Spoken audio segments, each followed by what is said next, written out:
Good evening. I am truly honored to be here tonight and want to take a moment to thank all of the staff, the board members, the volunteers, the advocates who work with and for Opportunity International. I had the privilege of meeting quite a few of you before the dinner, and your stories and your passion are contagious, and that is the ultimate test of the direction and the success of any organization, so thank you. And thank you to Harry Kramer. He may not remember this, but I first met Harry when I was semi-stranded in the Miami airport looking my way to a conference. So he was standing close enough to the guy holding the Aon side and gracious enough to share his car. So we ended up in a long conversation about church policy and politics. Might have been more than he bargained for, but now I am doubly in his debt, so thank you, Harry. As I was preparing my speech tonight, I kept thinking of one of my favorite quotes. It's one that has driven my community advocacy throughout my career. The best time to plant a tree is 20 years ago, but the second best time is now.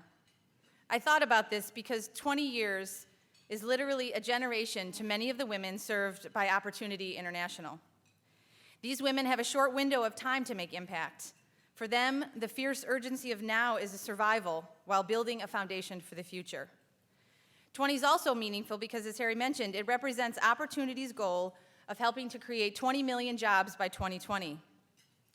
We live in a world where immediacy right now is the new normal. And with this world, it's all too uncommon to find organizations like Opportunity International that are willing to play the long game.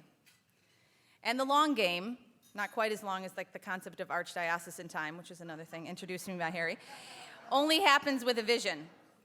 Where others see barriers, gender, poverty, religious, legal obstacles of empowering women, Opportunity International sees potential. And I don't need to tell you this, but ours is a world beset by poverty. Natural disasters, man-made migrations destabilize communities around the world.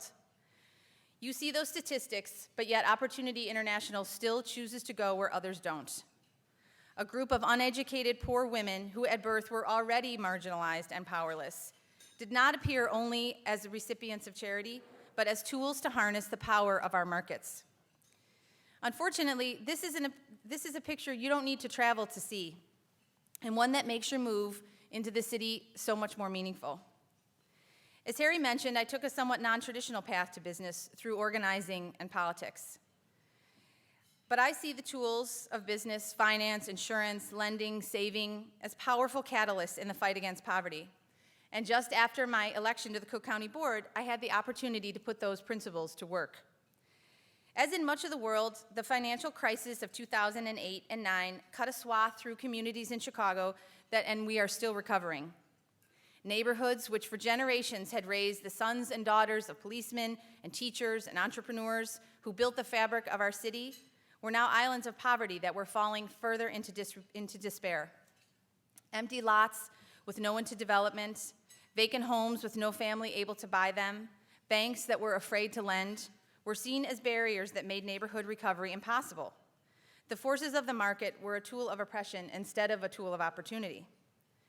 But as with Opportunity International, there was a vision. In 2011, a group of us came together to organize churches and block clubs and community advocates around which would become the Cook County Land Bank, an entity that's buying up vacant housing, seeding redevelopment, and investing in local entrepreneurs. Millions of dollars in transactions and hundreds of homes later, the accomplishment of which I am most proud is the growing cadre of local entrepreneurs that have moved up to the rank of developer and owner. I saw the opportunity to use the market forces to revitalize neighborhoods. Just like a microloan in a village, this is how we build stable communities. And that's why your move to Chicago, and I know it's only from Oak Brook, but you know how crazy we are about being in the city. That move is symbolically important, but it also creates a tremendous opportunity to engage and interact with some of the most vibrant entrepreneurs I've ever met. This is an amazing opportunity to collaborate, and I would love to be a part of the partnership. The second element of your genius, of the genius of the model, is the focus on women. The idea of a woman from a small village in Africa owning a business is something that, more often than not, is resigned to the prayers of hope for the sons and daughters of sons and daughters. And while playing to the heartstrings is easy, I owe it to the women throughout the world to highlight the financial reasons. Investment, training, and advocacy of young female entrepreneurs is critical.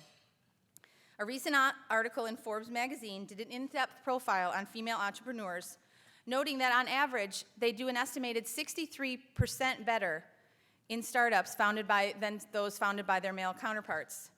Thus, it's not a surprise that 98% of all loans given by Opportunity International are repaid.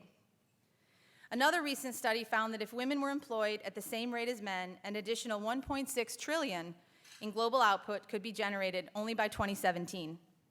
Simply put, investing in women is just smart business.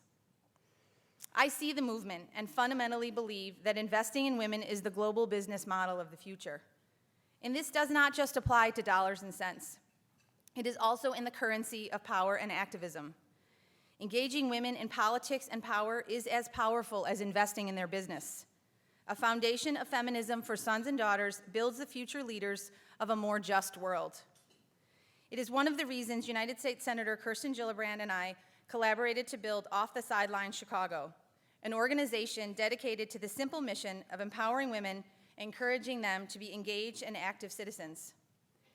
It's no longer viable for women to sit by and let someone else run for the office, start the business, or create the solution. It is on us now, and we must be proactive. We must be impactful in ways that produce outcomes and constantly push for something better, smarter, and a way to do more and a way to do it better. This sentiment was recently echoed by President Obama in his trip to Kenya. During one of his speeches, he said, "Any nation that fails to educate its girls or employ its women and allow them to maximize their potential is doomed to fall behind in a global economy." And that applies equally to here in our city. So again, while the best time to invest in the potential of young women was 20 years ago, the second best time is now and everywhere. As we all gather here tonight, it is already tomorrow on the other side of the world. Because of Opportunity International and all of you here in this room, millions of women are waking up knowing that they are one step closer to a world where education is an equal right, where business models support their initiative and their ambition. These young women hear the rumblings. They feel the electricity of change. They know in their bones that there is an uprising, an international revolution to invest in the business model of tomorrow, which is women. I thank you for seeing the urgency of now, for your initiative, your faith, your dedication. The mission of Opportunity International sums it up: to create a world without poverty, where people can live with dignity and purpose. Our clients have ambitious dreams for their futures, but lack the opportunities needed to make those dreams a reality. You could read that sentence about South Shore or South Africa, about India or about Englewood. And with that, I welcome Opportunity International to Chicago and challenge you all to stay engaged, invest globally and locally. Because as the profound Anne Frank penned, how wonderful it is that no one need wait a single moment before starting to improve the world. Thank you.